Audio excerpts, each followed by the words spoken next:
দেখো, পর্যাবৃত্ত গতি।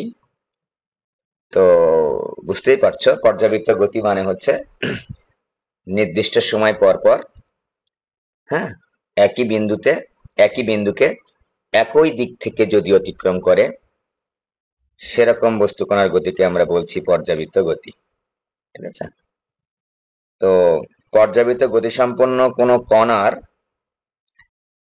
যদি পর্যায়কালের অর্ধেক সময় যেদিকে চলে, বাকি অর্ধেক সময় তোমার যেমন যদি পর্যায়কালের অর্ধেক সময়টা যদি পূর্বের গতির বিপরীত দিকে চলে, সেটাকে বলি আমরা স্পন্দন গতি। এবং এমন যদি হয় যে পর্যাবৃত্ত গতিসম্পন্ন কোনো কণার ত্বরণটা হচ্ছে সরণের সমানুপাতিক এবং বিপরীতমুখী হয়, সেটাকে আমরা বলছি সরল ছন্দিত স্পন্দন বা সরল দোলন গতি। আমাদের এই চ্যাপ্টারে সরল দোলন গতি নিয়েই বিস্তারিত আলোচনা করা হয়েছে। সরল দোলন গতি শর্ত কি, যে a প্রপোর্শনাল টু -x। ঠিক আছে? সরল দোলন গতি সম্পন্ন কণার সরণটা যদি হয় এই দিকে x, তাহলে উল্টা দিকে হবে হচ্ছে ত্বরণ, কিন্তু সমানুপাতিক। ঠিক আছে? অর্থাৎ ত্বরণ বাড়লে সরণ বাড়বে, সরণ বাড়বে ত্বরণ বাড়বে। ঠিক আছে? উল্টা দিকে। এখন a প্রপোর্শনাল যদি -x হয়, তাহলে আমরা জেনেছি a প্রপোর্শনাল টু -x। ঠিক আছে? এখান থেকে আমরা পেয়েছিলাম f ইজিক্যাল টু -kx। ঠিক আছে? এই বলটাকে আমরা প্রত্যয়নী বল বলছি, -kx। তাহলে এইটা গত ক্লাসে ডিটেলস পড়িয়েছি। তাহলে প্রত্যয়নী বল বের করার জন্য সূত্র এটাও কিন্তু f ইজিক্যাল টু -kx। মাইনাসটা হচ্ছে বল এবং সরণের বিপরীতমুখিতা প্রদর্শন করে। ঠিক আছে? বিপরীতমুখিতা। ঠিক আছে? ওকে। এবার আরেকটা শিখেছিলাম এখানে ডিটেলস যখন করেছিলাম, যে মাইনাস mg sin থিটা গত ক্লাসে, বা যদি থিটার মানটা খুবই ছোট হয় সেক্ষেত্রে আমরা mg থিটা লিখেছিলাম এবং বলেছিলাম থিটার মানটা রেডিয়ানে এই ক্ষেত্রে, আর যদি sin থিটা লেখো তাহলে আর রেডিয়ান না, তখন কিন্তু ডিগ্রিতে আমি লিখতে পারবো। ওকে? তো এখান থেকে আমরা সমীকরণ থেকে দেখো f ইজিক্যাল টু m এ লিখেছি -kx, বা m ইন্টু a মানে হচ্ছে সরণের দুইবার অন্তরীকরণ, ডি স্কোয়ার এক্স ভাগ dt square is equal to -kx, বা ডি স্কোয়ার এক্স ভাগ dt square is equal to -k divide by m into X, বা -ওমেগা স্কোয়ার এক্স। ঠিক আছে? D square X DT square. তো এখান থেকে আমরা পেয়েছিলাম D square X DT square plus omega square X is equal to 0। এটা আমি লিখেই ফেললাম, এটা পড়েছি বারবার আমরা। সরল দোলন গতির ব্যবকলনীয় সমীকরণ হচ্ছে এটা। এখানে একটা গুরুত্বপূর্ণ বিষয় হচ্ছে কে ডিভাইড বাই এম, যেটাকে আমরা বলছি ওমেগা স্কোয়ার। এটা একটু মনে রাখতে হবে, ওখানেও কিন্তু বলেছিলাম গত ক্লাসে কে ডিভাইড বাই এম বা হচ্ছে জি ডিভাইড বাই এল। ঠিক আছে? ওখানে আমরা গত ক্লাসে শিখেছিলাম, আমরা গত ক্লাসে একেবারে প্রথম দিনে দেখেছে এই যে জি ডিভাইড বাই এল মানে হচ্ছে ওমেগা স্কোয়ার। ঠিক আছে? আর হচ্ছে ওমেগা স্কোয়ার মানে কে ভাগ এম, দুইটা জিনিস কিন্তু দুইভাবে আমরা যখন যেটা দরকার হবে তখন সেটা আমরা বের করে নেব।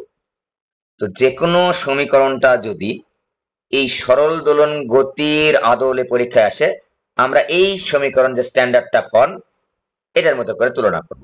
তুলনা করার সময় খেয়াল রাখবো যে D square X DT square এর সাথে কোনো সহগ যুক্ত থাকবে না, আর এক্স এর সাথে যে সহগটা যুক্ত থাকবে এই ফরম্যাটে সাজিয়ে তার নাম হবে হচ্ছে ওমেগা স্কোয়ার।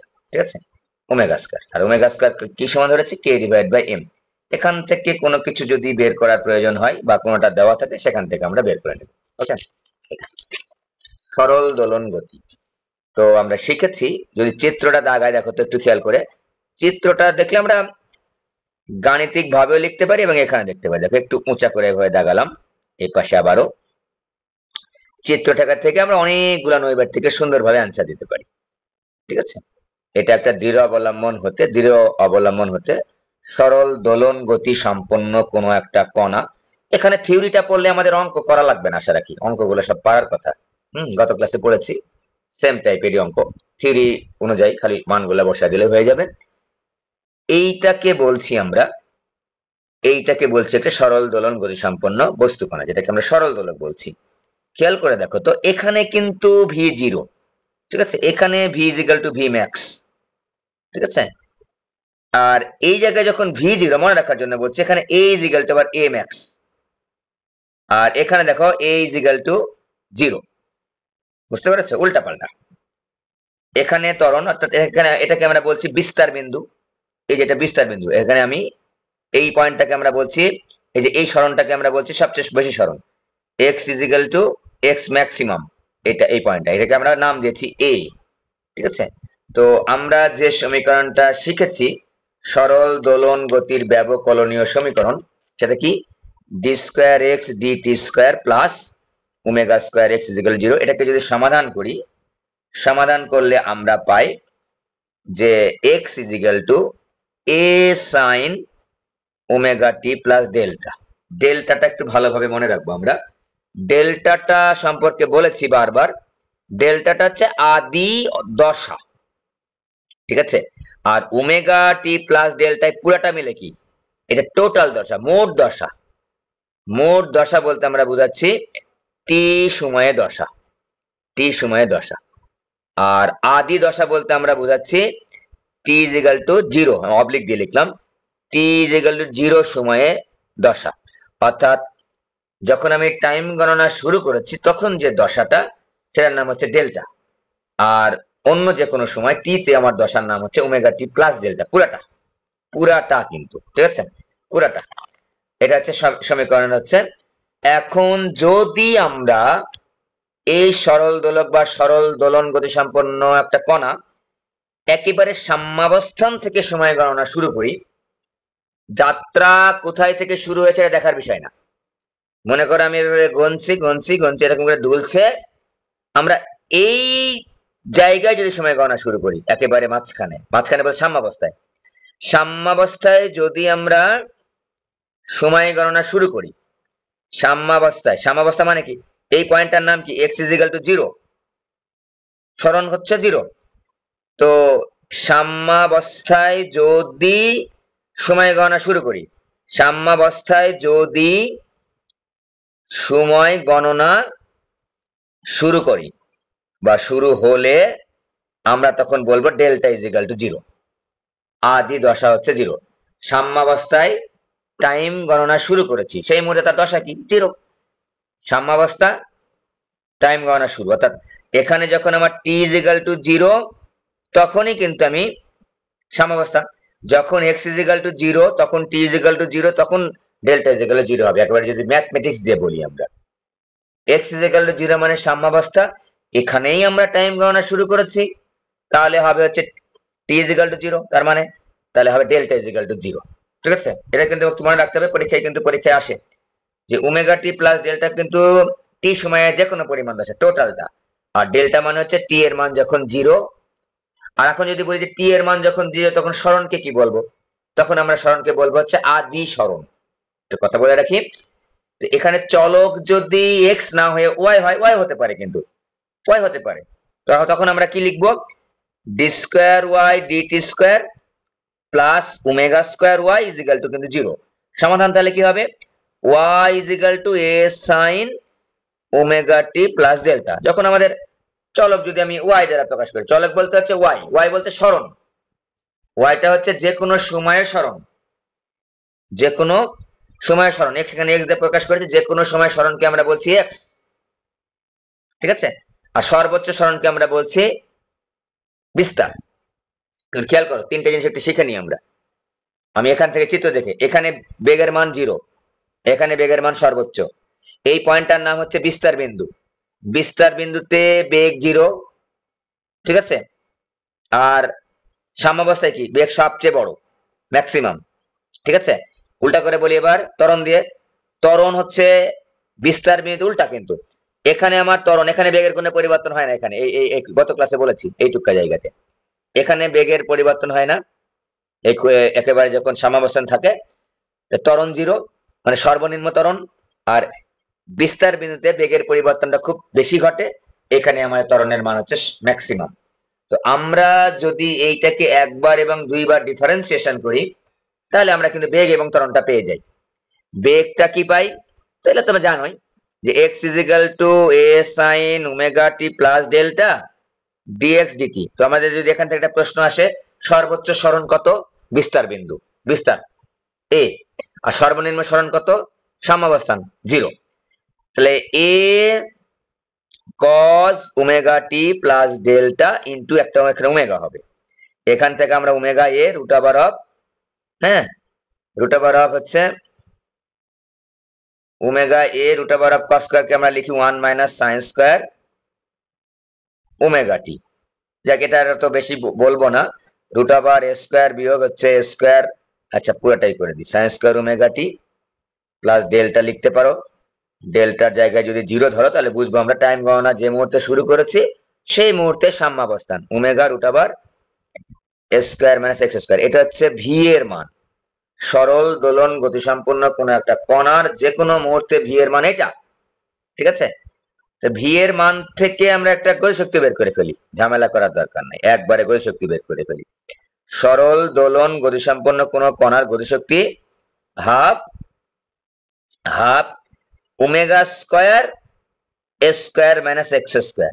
খেয়াল করো, মনে রাখার জন্য বলছি, a square minus x square, a মানে বিস্তার, x মানে যে কোনো সরণ। এবং এখানে একটু আর সমীকরণটা ডেভেলপ করে পড়াবো না, গতিশক্তিটা বলে দিচ্ছি, বিভব শক্তিটা বলে দিচ্ছি।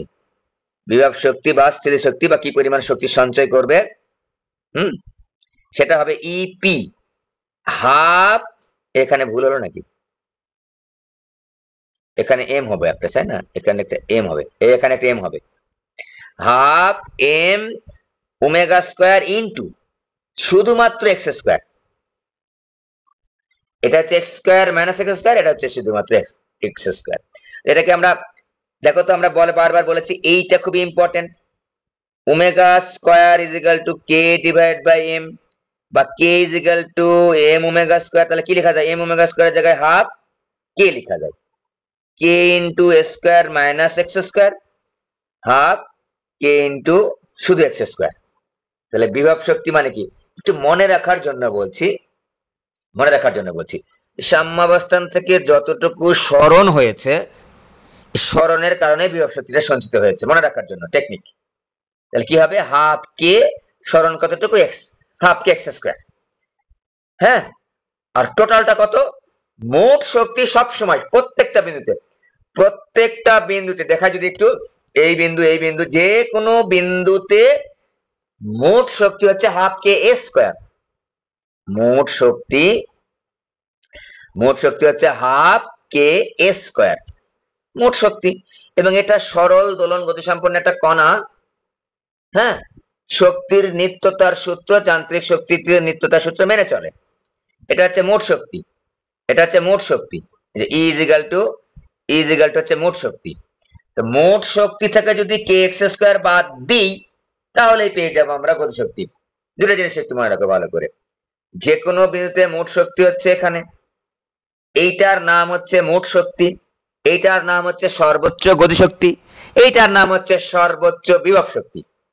যেখানে সর্বোচ্চ বিভব শক্তি পাবো সেখানে গতিশক্তি পাবো 0, যেখানে গতিশক্তি পাবো সর্বোচ্চ এইটা, সেখানে 0 পেতে হবে আমাদের বিভব শক্তি। যেখানে গতিশক্তি সর্বোচ্চ সেখানে বিভব শক্তি 0, যেখানে বিভব শক্তি সর্বোচ্চ সেখানে গতিশক্তি 0 কিন্তু, ঠিক আছে? তো বুঝতেই পারছো যে এইটা তিনটা জিনিস কিন্তু, মোট শক্তি অবলিক দিয়ে লিখবো আমরা মোট সর্বোচ্চ গতিশক্তি, অবলিক দিয়ে লিখবো আমরা সর্বোচ্চ বিভব শক্তি। তিনটা জিনিসই কিন্তু একই, সর্বোচ্চ বিভব শক্তি এবং সর্বোচ্চ গতিশক্তি, তিনটা। এটার পরিচয় হচ্ছে যে কোনো বিন্দুতে মোট শক্তি, সর্বোচ্চ বিভব শক্তি এবং সর্বোচ্চ কিন্তু গতিশক্তি, তিনটা কিন্তু জিনিস। সর্বোচ্চ গতিশক্তি কোথায় পাবো? যেখানে বেগ সর্বোচ্চ, সাম্যাবস্থানে। সাম্যাবস্থানে বিভব শক্তি কত পাবো? 0। সর্বোচ্চ বিভব শক্তি কোথায় পাবো? একেবারে বিস্তার বিন্দুতে, এই বিন্দুতে। তাহলে এখানে গতিশক্তি কত পাবো? 0। বুঝতে পেরেছো? আর অন্য যে কোনো বিন্দুতে বিভব শক্তি এবং গতিশক্তি যোগ করলে পাবো হচ্ছে আমরা হাফ কে স্কয়ার। তাহলে আমরা এখানে বেগ নিয়ে কথা বলার সময় কিন্তু আমরা বেগ আলোচনা করলাম, গতিশক্তি, বিভব শক্তি, মোট শক্তি, সরল দোলন গতিসম্পন্ন কণা যান্ত্রিক শক্তি নিত্যতা সূত্র বা শক্তি নিত্যতা সূত্র মেনে চলে।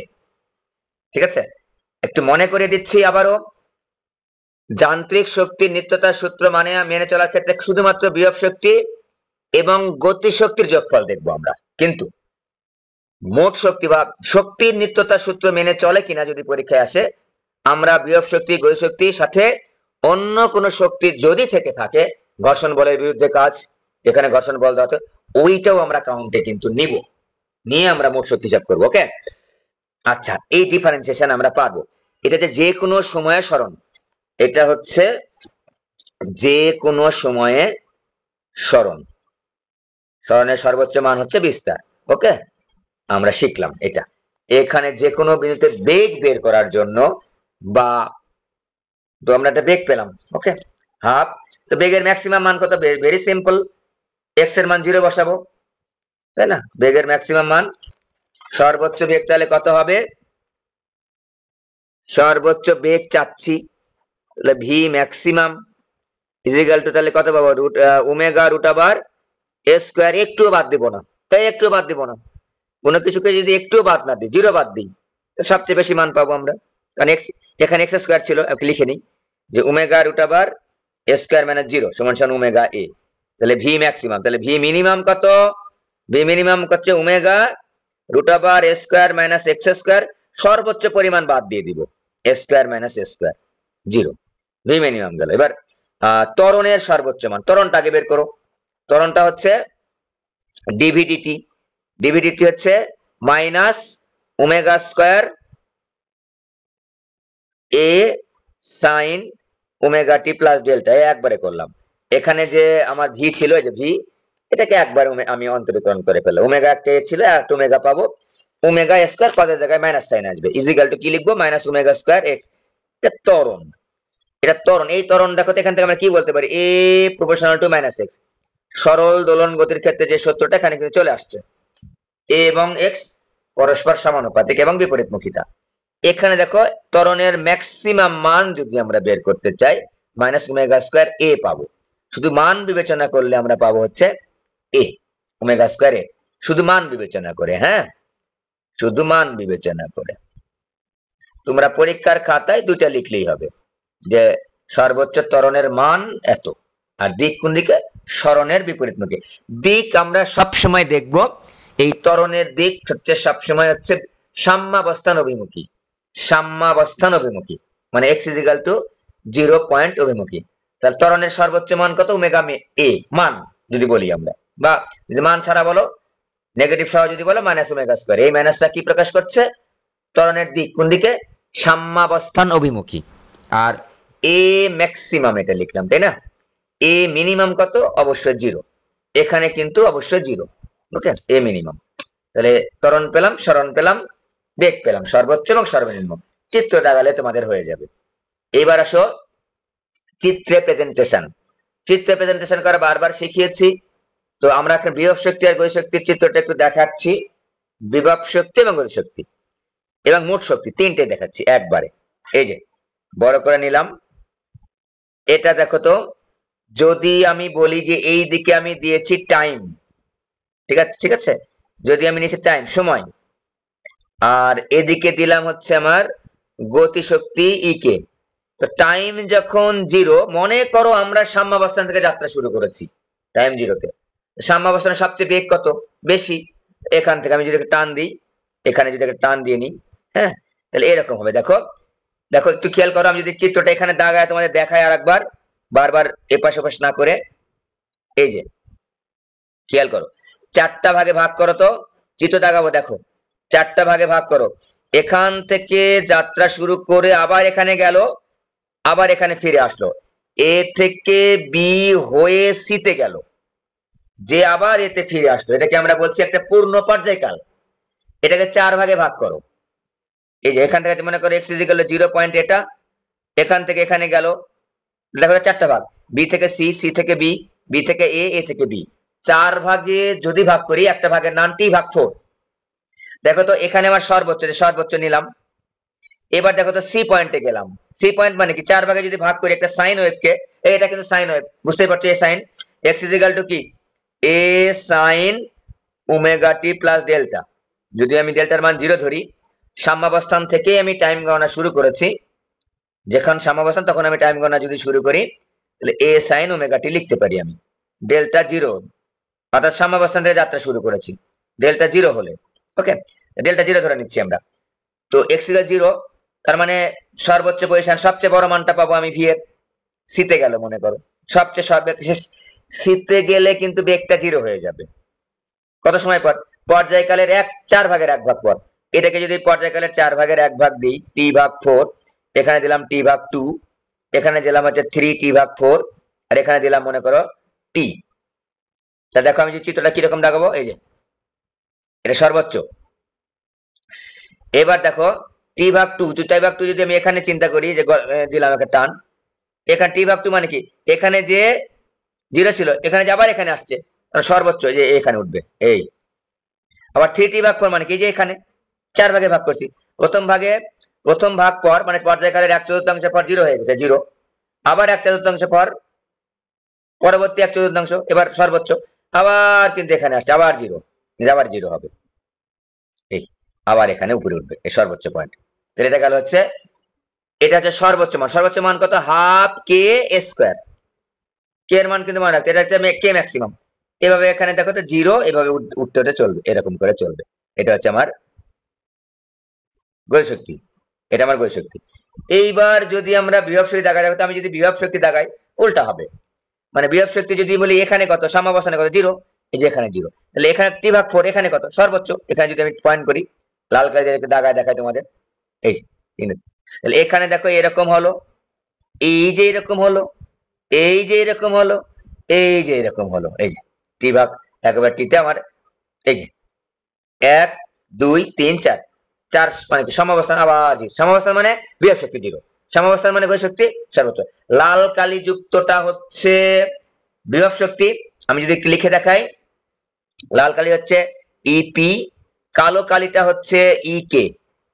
আর যদি বলি মোট শক্তি, প্রত্যেকটা পয়েন্টে মোট শক্তি সমান, তার মানে মোট শক্তি এটা, এই যে এই মোটা লাল কালি, এটা হচ্ছে মোটা কালো এবং লাল কালির মিশ্রণ যেটা, সেটা হচ্ছে মোট শক্তি। এটা হচ্ছে মোট শক্তি, এটার নাম দিলাম হচ্ছে ই। ওকে, এটার নাম দিলাম হচ্ছে ই। তাহলে আমার মনে হয় না যে চিত্র বোঝার কারো ভুল হওয়ার কথা। এটা হচ্ছে ই, এই যে অল টাইম আমার হাফ কে স্কয়ার। আর বিভব শক্তি যখন সাম্যাবস্থান থেকে 0 থেকে শুরু হবে, সাম্যাবস্থানে বিভব শক্তি 0, এই যে। ওকে, এটা গেল আমাদের। তাহলে গতি শক্তি বিভব শক্তি গ্রাফ না বোঝার কোনো কারণ নেই, ঠিক আছে, এটা কিন্তু ইম্পর্টেন্ট। এইবার এই চিত্রটা আমি সময়ের সাথে দাগাবো না, পরীক্ষায় কিন্তু আসে। এবার আমি বিস্তারের সাথে দাগাবো, দেখো খেয়াল করো, এপাশে আসতেছি, বিস্তারের সাপেক্ষে দাগাবো, দেখো বিস্তারের সাপেক্ষে দাগাবো। এবার নিলাম এদিকে, এবার বিস্তার দিচ্ছি, বিস্তার বলে সরণ, সরণ নিলাম মনে করো, সর্বোচ্চ পয়েন্টকে আমরা বিস্তার বলছি। এইদিকে আমি দিচ্ছি হচ্ছে শক্তি। কোন শক্তি দিচ্ছি? মোট শক্তি দিব, বিভব শক্তি দিব, গতি শক্তি দিব। দেখো পারবো আমরা, আশা রাখছি। চিত্রটা আবার দাগায় নেই, চিত্র দাগালে আমাদের গ্রাফটা প্রেজেন্টেশন করতে সুবিধা হচ্ছে। এই দেখো খেয়াল করো, যে দেখো তো আমি যদি এটাকে x ইকুয়াল 0 বলি, এটাকে বলবো x ইকুয়াল টু a, এই পয়েন্টটাকে বলবো x equal to minus a। এটা মাঝখানের বিন্দু, বাম দিকে হচ্ছে সরণটা নেগেটিভ, এদিকে, ঠিক আছে। ওকে, এই সরণের একটা দিক আছে, এইটাকে যদি পজিটিভ বলি এটাকে নেগেটিভ, এটাকে পজিটিভ বলি এটাকে নেগেটিভ। তো এইখানে আমি দেখো এটাকে দিলাম মাইনাস এ, আর এই পাশে সমান সংখ্যক পরে দিলাম হচ্ছে x ইকুয়াল টু প্লাস এ। এদিকে যে কোনো বিস্তার। এবার খেয়াল করো তো, তো এই মাইনাস এ এবং প্লাস এর মাঝখানে কে থাকবে? দেখো খেয়াল করো, সাম্যাবস্থান, খেয়াল করো, এটা কিন্তু x ইকুয়াল 0, এটা x ইকুয়াল টু মাইনাস এ, এটা x ইকুয়াল 0। দেখো তো এই যে এইটা, এই আমি যদি একটু দেখাই তোমাদের, এই যে এইটুকা কিন্তু আমার মাইনাসে, আর এইটুকা কিন্তু প্লাসে, এটাও বিস্তার এটাও বিস্তার সমান। তো বলি যদি মান মাইনাসে আর মাইনাস এ বড় নাকি প্লাস এ বড়, দুইটাই সমান। এখানে কিন্তু মাইনাস দ্বারা কিন্তু আমরা বুঝবো না যে মাইনাস এ কম, সমান, ঠিক আছে। আমাদের গ্রাফে যখন ছিল, আমরা যখন একটা সাইন ওয়েভ দাগাচ্ছিলাম গণিতের ক্ষেত্রে, বলেছিলাম যে এইটা হচ্ছে -1, এটা হচ্ছে +1। -1 +1 কে তুমি যদি এখানে বলো, প্রেজেন্ট করো, তাহলে -1 কিন্তু এখানে না, এটা হচ্ছে -a আর এটা হচ্ছে +a, আর এই পর্যন্ত হচ্ছে a, এটাকে যদি প্রেজেন্ট করি আর এটা হচ্ছে -a, এই -a বড় নয় +a বড়, এখানে কিন্তু আমি আর বলবো না যে -a ছোট +a বড়। -a মানে হচ্ছে এই দিকে, +a মানে ওই দিকে। সাইন ওয়েভের ক্ষেত্রে যখন আমি গণিত নিয়ে পড়বো তখন কিন্তু গণিত যদি বিবেচনা করব তখন কিন্তু শুধু -1 বড় না +1 বড়, অবশ্যই -1 ছোট, +1 বড়, এই সেন্সে। এখানে কিন্তু -a বড় নাকি +a বড়, দুইটাই সমান। বুঝতে পেরেছো? এই মাইনাসটা হচ্ছে এই সময় এই গণিতকে যখন আমি পদার্থবিজ্ঞানের সঙ্গে তুলনা করছি এই থিওরির ক্ষেত্রে, তখন কিন্তু এখানে আমি ছোট বড় বলবো না, সমান, -a হয়ে যাও +a হয়, একটা এই দিকে একটা এই দিকে, এখানে দিকটা প্রেজেন্ট করছে। তাহলে x = 0 মানে কি সাম্যাবস্থান, x = মাইনাস এদিকে। দেখো তো সাম্যাবস্থানে কে বেশি, গতি শক্তি বেশি। তাহলে এটা যদি আমি দেখাই, দেখো তো এই যে এরকম হবে, এই যে এটা তাহলে কার গ্রাফ, গতি শক্তির গ্রাফ। হ্যাঁ, গতি শক্তির গ্রাফ। এবার বলতে এটা মনে করো আমি একটা টান দিয়ে নিলাম, এটা হচ্ছে মোট শক্তি, এটা হচ্ছে সর্বোচ্চ শক্তি বা মোট শক্তি, ই মনে করো, ই হচ্ছে সবচেয়ে বড়। এখন বলতো এইটা রেসপেক্টিভে এখানে যখন আমার সাম্যাবস্থা এই পয়েন্ট, দেখো তো এই পয়েন্ট একেবারে -a পয়েন্ট, এখানে বিভব শক্তি সবচেয়ে বড়, এখানেও সবচেয়ে বড়, এখানেও সবচেয়ে বড়, সর্বোচ্চ সরণ এটা এইদিকে, তাই -a বলছি। তো এই পয়েন্ট থেকে যদি যাত্রা শুরু করবে, দেখো তো এই যে এই যে এই যে এই যে এই, এটাকে বলবো আমরা, লাল কালি দিয়ে লাগালে ভালো হতো, এটা হচ্ছে যেহেতু বিভব শক্তি, এই যে বিভব শক্তি, লাল কালি দিয়ে দিলাম এটা। হ্যাঁ, দেখো তো সাম্যাবস্থানের বিভব শক্তি কত, 0। হ্যাঁ 0, এই যে। তাহলে এখন কিন্তু আমাদের আর বুঝতে কোনো বাকি নাই, এই যে এটা রেসপেক্টিভে, এটা হচ্ছে a পয়েন্ট, -a পয়েন্ট, কিন্তু এটা হচ্ছে +a পয়েন্ট, ঠিক আছে। এই বিস্তারের কথা বলছি, মানে সরণের কথা। আর এই পয়েন্টটা কি, এই পয়েন্টের সকল পয়েন্টেই কিন্তু মোট শক্তি কিন্তু সমান। মোট শক্তি মানে কি, সর্বোচ্চ গতি শক্তি, সর্বোচ্চ বিভব শক্তি। এই যে গ্রাফ বুঝতে কিন্তু আমাদের সমস্যা নেই। দেখো তোমাদের বোর্ডে কিন্তু প্রশ্ন আসছে রে বাবা, বিভিন্ন বোর্ডে কিন্তু এই গ্রাফ দিয়ে বা এই গ্রাফ দিয়ে কিন্তু প্রশ্ন আসছে, আমরা আসলে বুঝতে পারবো এখন, ঠিক আছে, কোন পয়েন্টের মান কি আমরা বুঝতে পারবো। এখানে কিন্তু অতিরিক্ত গ্রাফ আর দুই একটা যেটা আছে, আশা রাখি আমরা পারবো। যদি বলি বেগের গ্রাফ বের করো, পারবো না বেগের গ্রাফ বের করতে। আমি এতগুলা গ্রাফ শিখলাম, তাহলে বেগের গ্রাফ কি, এখানে সর্বোচ্চ, এখানে সর্বনিম্ন, আবার এখানে সর্বোচ্চ, আবার এখানে সর্বনিম্ন, ঠিক আছে। বেগের গ্রাফটা এরকম হবে, বুঝতে পেরেছ? বেগের গ্রাফটা সর্বোচ্চ সর্বনিম্নের মধ্যেই থাকবে। আচ্ছা, বেগের দিক কিন্তু ঋণাত্মক হয়, এটা যদি মাথায় থাকে। বেগের ক্ষেত্রে গ্রাফটা কি হবে দেখি, তোমাকে যদি দাগায় দেখাই, এদিকে টি দিলাম, ঠিক আছে, এদিকে যদি টি দিই, এদিকে যদি ভি দিই, তাহলে বেগের গ্রাফটা কি হবে দেখো তো, বেগের গ্রাফটা হবে দেখো x = 0 পয়েন্ট, এদিকে কিন্তু সময়, এটাকে আমি টাইম, এখানে টি ভাগ করে 0 হয়ে গেছে। তাহলে বেগ কিন্তু আমার এখানে ম্যাক্সিমাম, x t 0 পয়েন্টে ম্যাক্সিমাম, এটা 0 পয়েন্ট ম্যাক্সিমাম।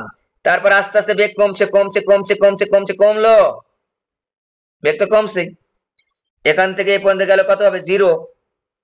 তারপর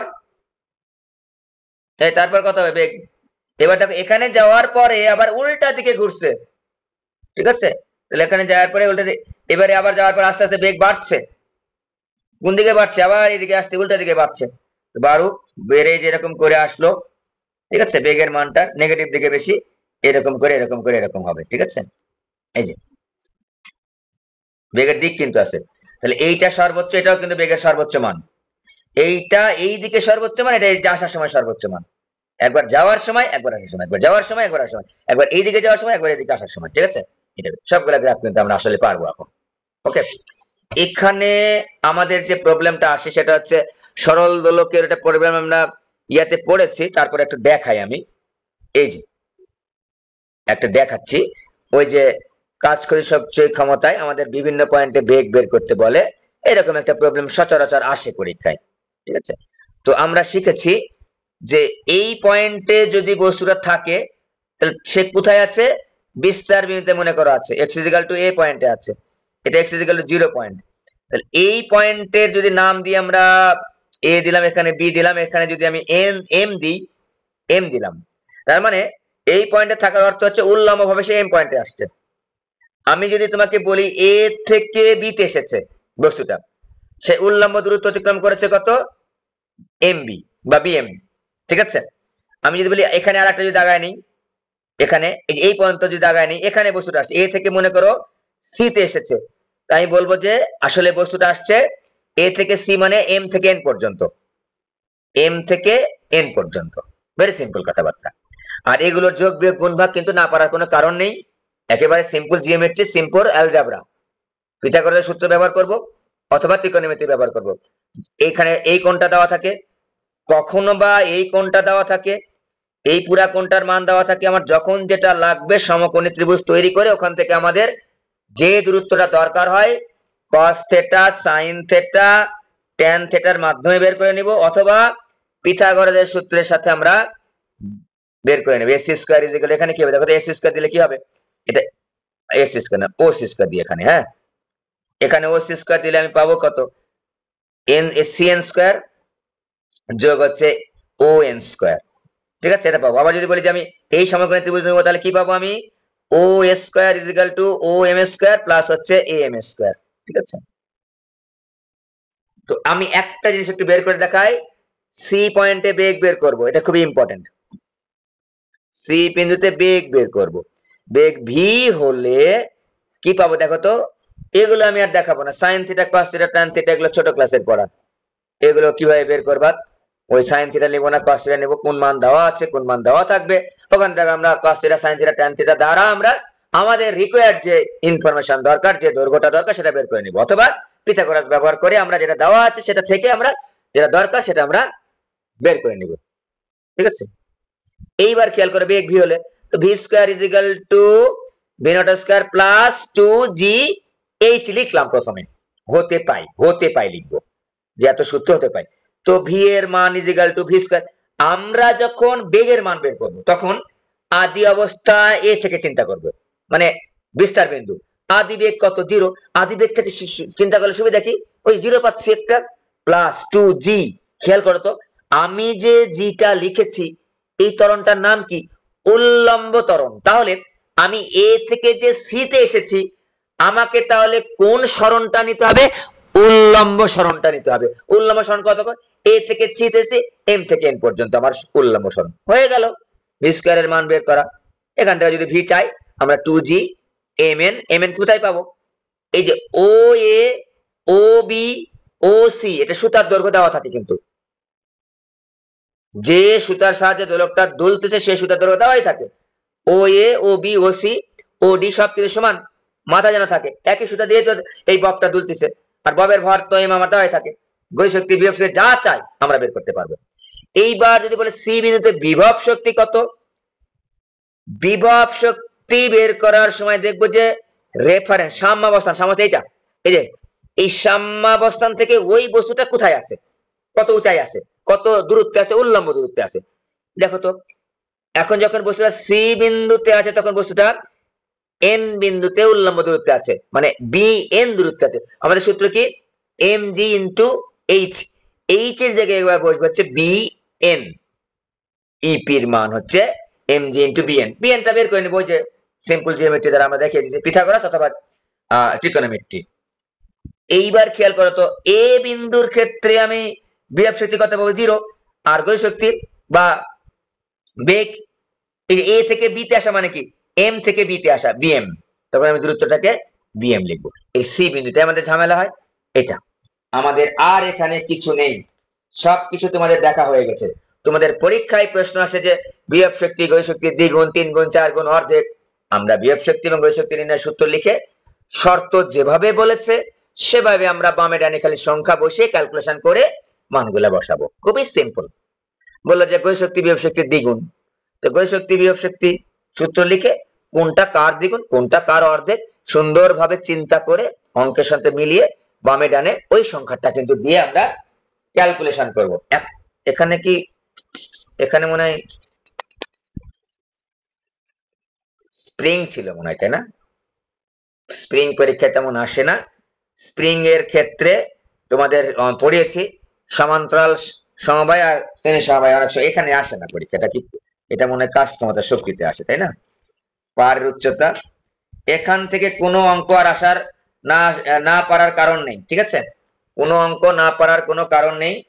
স্প্রিং এর ক্ষেত্রে শ্রেণী সমবায়ের ক্ষেত্রে হবে হচ্ছে, এই স্প্রিং এর ক্ষেত্রে কোন রকম হয় রে, স্প্রিং এর ক্ষেত্রে শ্রেণী সমবায়, আচ্ছা স্প্রিং এর ক্ষেত্রে একটু মনে রাখো তো, একেবারে ইয়ার মতো, ধারকের মতো, ধারকের মতো। শ্রেণী সমবায় তুল্য ধারক যেভাবে বের করি, সমান্তরাল সমবায় তুল্য ধারক যেরকম বের করি না, সেম ভাবে, একবারে সেম ভাবে আমরা বের করব। যে তুল্য স্প্রিং ধ্রুবক 1/k = 1/k1 যোগ 1/k2 যোগ ডট ডট ডট, এটা শ্রেণী, এটা ধারকেরও শ্রেণী কিন্তু এরকম। আর সমান্তরাল কিরকম, সমান্তরাল তো বুঝতে পারছো, যোগ হবে kp = k1 যোগ k2 যোগ k3, যদি আমাদের দরকার হয় এটা ks, ঠিক আছে, এটা s। তোমরা এই অঙ্কটা করার জন্য আদমজি ক্যান্টনমেন্টের প্রশ্নটা করবা। আদমজি ক্যান্টনমেন্ট, এই যে স্প্রিং এর সমান্তরাল এবং শ্রেণী সমবায়, আদমজি ক্যান্টনমেন্টে শ্রেণী সমবায় সমান্তরাল সমবায় কিন্তু পরীক্ষায় আসছে, ঠিক আছে। ওকে, ভুলে যাওয়া যাবে না, আদমজি ক্যান্টনমেন্টের অঙ্কটা করবা তোমরা, ঠিক আছে, তাহলে আমাদের হয়ে যাবে। এটা পরীক্ষায় আসে না সাধারণত, তো তারপর আমরা করে রাখবো আদমজি ক্যান্টনমেন্ট। তোমাদের বইতে গায়ে মডেল টেস্টে আদমজি ক্যান্টনমেন্ট যে প্রশ্নটা আছে সেটা করে ফেলবো আমরা, একেবারে সিম্পল, শ্রেণী সমবায় আর সমান্তরাল সমবায়। এটা থিওরি আমি সুন্দর করে তোমাদের রেগুলার ক্লাসে কিন্তু করিয়েছি, বুঝতে পেরেছ। এই আমাদের এই চ্যাপ্টারে আর কোনো কিছু আটকানোর কথা না, প্রত্যেকটা প্রবলেমই পারার কথা। বিশেষ করে সরল দোলক দিয়েই প্রশ্ন পরীক্ষা আসে, সরল দোলক দিয়েই পরীক্ষা আসে। সরল দোলকটা গত ক্লাসে পড়েছি, আজকেও পড়েছি। এ মানে হচ্ছে বিস্তার, এক্স মানে কিন্তু হচ্ছে যে কোনো পরিমাণ সরণ। তো আমাদের এখানে ঢাকা বোর্ড 24 এখান থেকে এসছে। আমার ধারণা তোমাদের পরীক্ষায় পাহাড়ের উচ্চতা বিষয়ক প্রশ্ন আসবে বা সময় সংশোধন, যেটা গত ক্লাসে পড়িয়েছি। কারণ আমাদের 24 সালে আজকে যে ক্লাসটা নিলাম এর উপর প্রশ্ন আসছে। তাহলে 25 সালে তোমাদের সাধারণত আসার কথা হচ্ছে ওই যে ওইটা, যে পাহাড়ের উচ্চতা নির্ণয় বা সরল দোলক রিলেটেড আর কি, মানে এইগুলো না, সরল দোলকের এই ধরনের বেগ নির্ণয় বা এরকম না, ওইটা আসার কথা। যাই হোক, দুইটাই আমরা করে ফেলবো। ওকে, আমাদের আর আটকানোর কথা না। কারো কোনো প্রশ্ন থাকলে বলো এই চ্যাপ্টারের, মনে যেন থাকে। আমাদের এইটা দিয়ে প্রশ্ন পাস করলে যেন ভুল না হয়। প্রথম পেজে যেটা করেছি আমরা, এই যে x = a sin omega t plus delta, এইটা দিয়ে যেন প্রশ্ন না পড়লে যেন ভুল না হয়। কোনটা কার সহগ, এ হচ্ছে বিস্তার, একক দ্বারা যেন ভুল না হয়। ওমেগা মানে কৌণিক বেগ, ডেল্টা মানে হচ্ছে t = 0 সময়ে দশা, ঠিক আছে। আর টি সময়ে 0 সময়ে যখন দশা, তখন আমি দশা যখন আমার t = 0 দেওয়া থাকবে দশা, ওই সময়ের সরণটাকে আমরা বলবো হচ্ছে আদি সরণ, আদি সরণ। তাহলে আমাদের যদি দেখো প্রশ্ন তোমার করি, যে বিস্তার বিন্দু থেকে যাত্রা শুরু করেছে, টাইম গণনা শুরু করেছি, বিস্তার বিন্দু থেকে যদি টাইম গণনা শুরু করি তাহলে আমাদের আদি দশা হবে π/2, 90 ডিগ্রি, π/2, বুঝতে পেরেছ। তাহলে বিস্তার বিন্দু থেকে যদি আমাদের টাইম গণনা শুরু করি তাহলে আদি দশা হবে π/2, এইটাই, আর অন্যগুলো আমাদের লাগবে না, ঠিক আছে। যদি আমাদের বলে যে বিস্তার বিন্দু থেকে সময় গণনা শুরু করা হয়েছে, তাহলে আমরা বুঝবো হচ্ছে আদি দশা হচ্ছে π/2।